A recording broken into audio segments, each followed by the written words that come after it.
People were running desperately down the street, smoke engulfed the surrounding. The smell of death and war mixed with the screams of the survivors. Another Russian attack.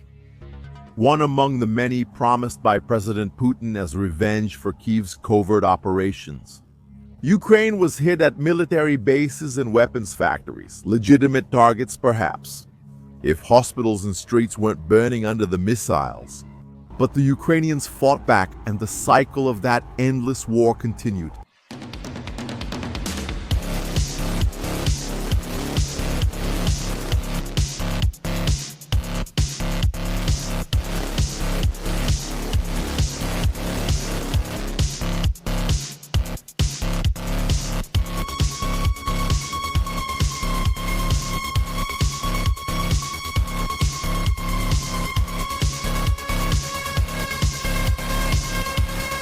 Russia went through a nightmare it may have never expected. Even in the most tense days of the Cold War, the Ukrainians entered the country and destroyed bombers, causing billions of dollars in losses and demoralizing the country's security forces. There was a lot of weeping and gnashing of teeth, with declared fans of Putin claiming that those were scrap planes and that the tires on top of the wings were just to lure the Ukrainians and make them waste resources on inert targets. All this while secondary explosions filled the airports with smoke and million-dollar planes were reduced to ashes. The results were not clear. According to some sources, the damaged and destroyed aircraft represented about 20% of Russia's operational long-range aviation fleet. Many of the affected models, such as the Tupolev 95 and the Tupolev 22 M3, have not been produced since the dissolution of the Soviet Union in 1991, making them impossible to replace and extremely difficult to repair. Other sources mentioned a much smaller number. Either way, Putin didn't like it. Trump even called the Russian president, making one of those remarks that are characteristic of the American.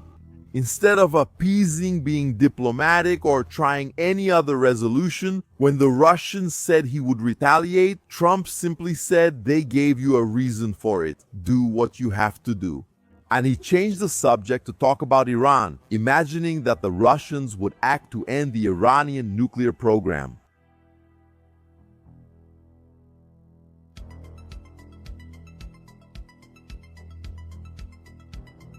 Putin retaliated, furious about all his planes being destroyed. His fleet was immense, capable of reloading bombs to saturate Ukraine with fire. They were terrible days for Kyiv, living a nightmare where not only military bases were hit, but also their... Yes, cities were the target of retaliation, applauded by Russia's supporters. But the Ukrainians did not stay quiet. Their new operations also caused more trouble for Putin, while they still had to face a new front created by the Russians.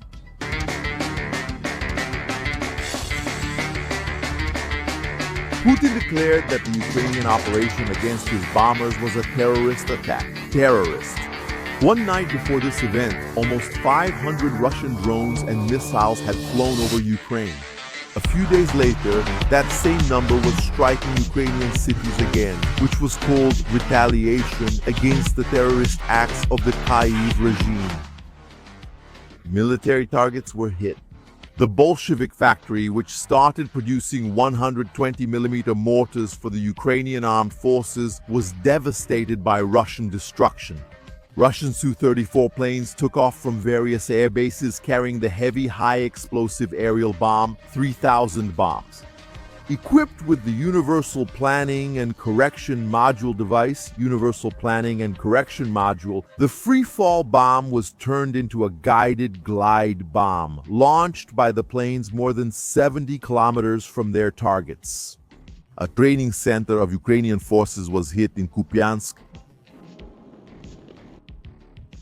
Another one was hit later with the detonation of 1,400 kilograms of explosives.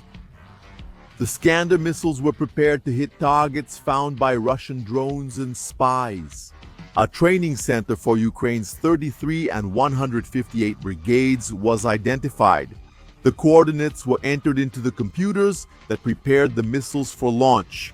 Unlike a conventional ballistic missile, which follows its predictable parabolic trajectory, the Iskander-M has an almost ballistic trajectory.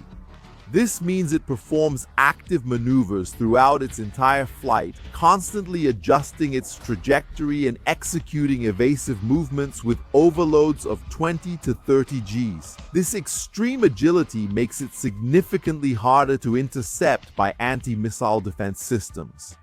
The projectile flew until it fell on the training center in the Dnipropetrovsk region. Reports indicate at least 12 dead and 60 injured. After the incident, the commander of the Ukrainian ground forces, Major General Mikhail Drapat, resigned. He had led the ground forces since November 2024. Another scanner made a long journey to the Sumy region, where it detonated over one of the mobile launch and control stations for the armed forces of Ukraine. A repair factory for Ukrainian MiG-29 engines was also one of the Russian targets during this period.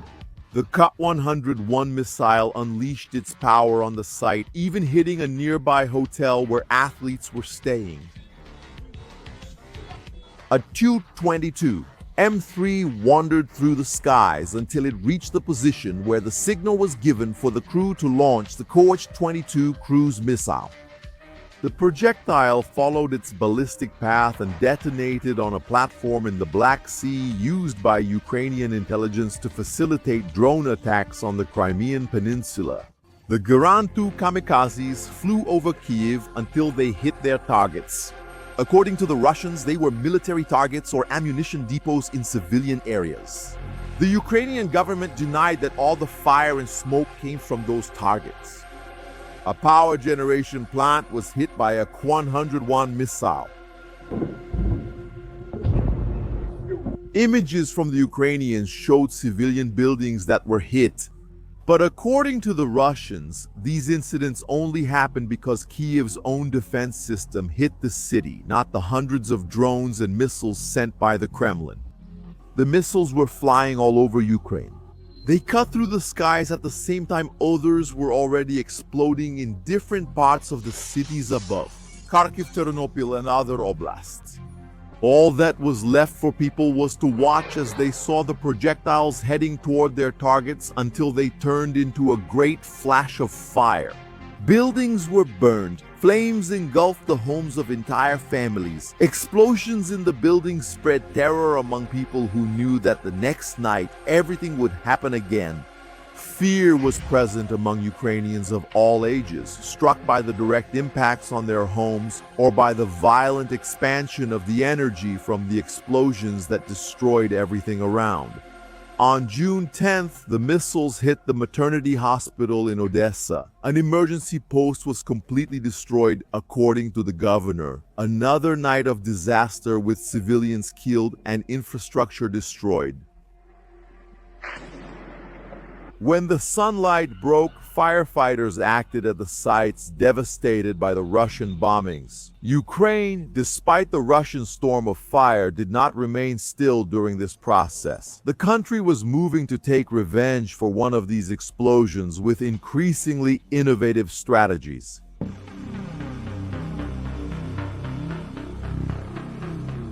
The Ukrainian Air Force was significantly smaller than Russia's. Much of it was destroyed at the beginning of the war, but the aircraft received from other countries helped to rebuild part of the fleet. Not that this brought it close to the air power that the Kremlin had. One of these planes donated to Kyiv, a MiG-29, crossed the skies carrying a French armament air sol modulaire hammer bomb. It exploded in one of the buildings where Russian Federal Security Service officers, the Russian Security Service, were gathered. The retaliation against Russia's attacks, although it may not have had the same destructive power, had precise targets. In an attempt to launch their projectiles against Ukrainian bases, the mobile bases of the Iskander missiles got too close. A drone found the system near Bryansk, still in Russian territory. The equipment of the 26th Missile Brigade was preparing to launch another projectile against Kyiv. It was directly hit, exploding among the trees where it was trying to hide. It was the first time that one of these pieces of equipment was destroyed. Explosions at the Bryansk Air Base hit unidentified targets. Some reports indicate that they were Mi-35 and Mi-8 helicopters, while others mention another Skander equipment or a warehouse for those missiles. What was hit remains uncertain, but the destruction was precise. Continuing the series of attacks, a fuel depot near the Angels Air Base burned profusely day and night after Ukrainian drones hit the site. And it wasn't the only air base to suffer the consequences of the swarms of Ukrainian drones. Some of them flew to Savasleika, where they reportedly blew up a MiG-31 and a Sukhoi 30 or 34. The Sukhoi planes were one of Russia's main strengths in bombing the front lines or Ukrainian cities. One of them, the Su-35 flanker, was a multi-role fighter known for its extreme maneuverability and advanced avionics, including a powerful radar. It was capable of using a wide range of missiles and bombs, being employed in air superiority missions, precision ground attacks, and naval operations, making it a key element of the Russian Air Force. One of these planes flew over Kursk, ready to drop more of its bombs on the Ukrainians. It so happened that it was detected by a Saab 340 early warning and control aircraft donated by Sweden to Ukraine. The Su-35 was about 300 kilometers from the Saab when the signal of the new threat was sent to an F-16. This plane was developed by the Americans about 50 years ago to shoot down Russian aircraft during the Cold War. After almost half a century, it finally seemed like it was close to achieving its purpose. The fighter got close enough to fire missiles like the Air Intercept Missile 120B, guided by radar and capable of hitting the target from dozens of kilometers away. The Su-35 took the hit and spiraled down, becoming a burning wreck on the ground.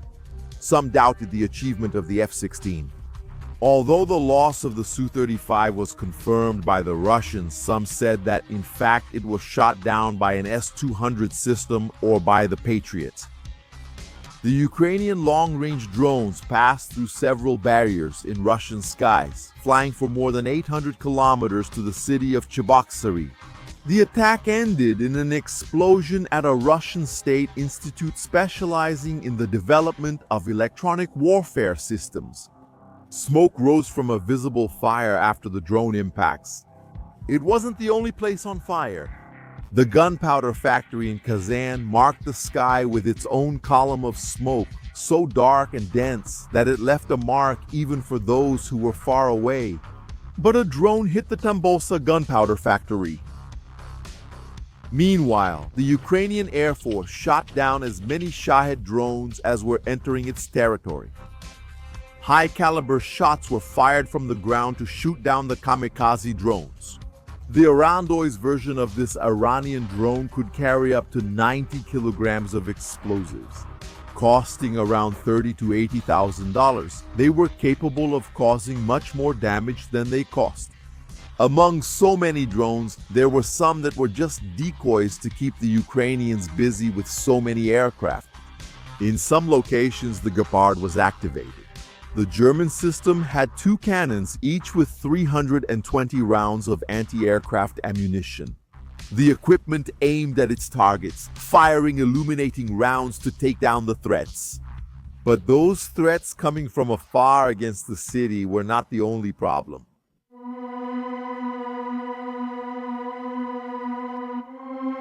It was March of 2025 when the Russians detected a makeshift bridge over the Pisel River near the Ukrainian town of Sumy. The forepost drone observed the movement near the river. That was not a simple flying device. It was an unmanned aerial vehicle derived from Israeli technology, which used its weapons to blow up the bridges and stop the movement of the Ukrainians. That was one of the ways the Russians found to prevent the supply of the Kursk troops already at the end of the battle, after the 8 months in which the Ukrainians had been inside Russian territory.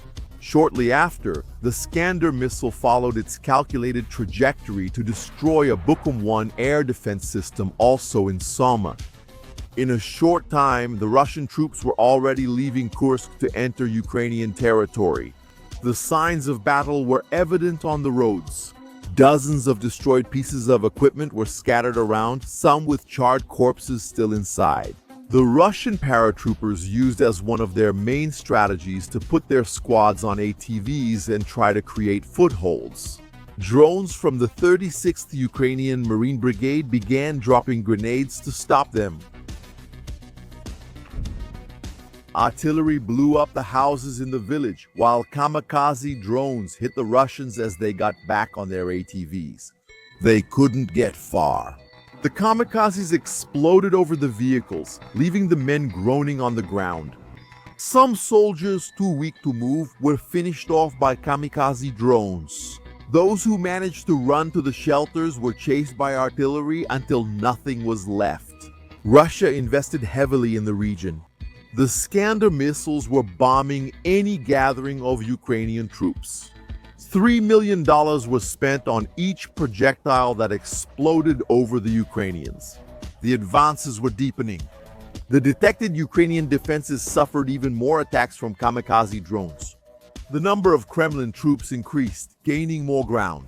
Russian missiles fell in the city center of Sum, damaging buildings and a school. Back in April, another missile struck, this time ending the lives of more than 30 people in an apocalyptic scene. The suffering was etched into the streets of Sum, where bodies broken by the impact lay in unnatural positions, turned into a symbol of terror. The soldiers from the reconnaissance troops, except for the 18th Airborne Assault Regiment, tried to stop these Russian advances. They saw the Kremlin soldiers approaching their positions and surprised them with explosives launched from the woods. The rifles followed the explosion among the targets, who were still stunned. Well camouflaged, the Ukrainian soldiers kept moving through the bushes, taking advantage of the cover to shoot at the enemies without stopping. They took turns firing. They had to ensure fire superiority in the fight.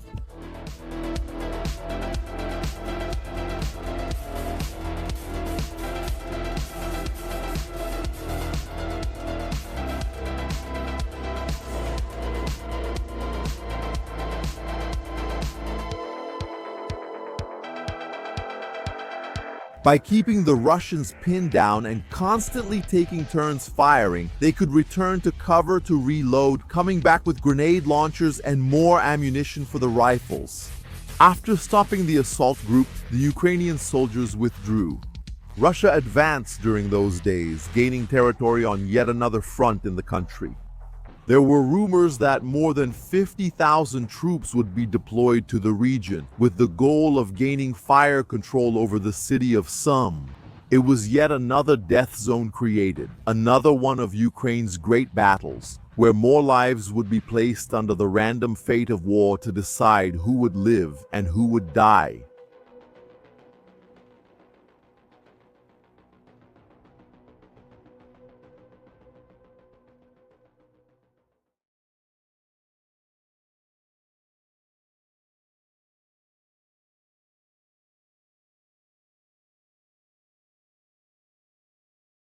Subtitles by Adriana Zanotto.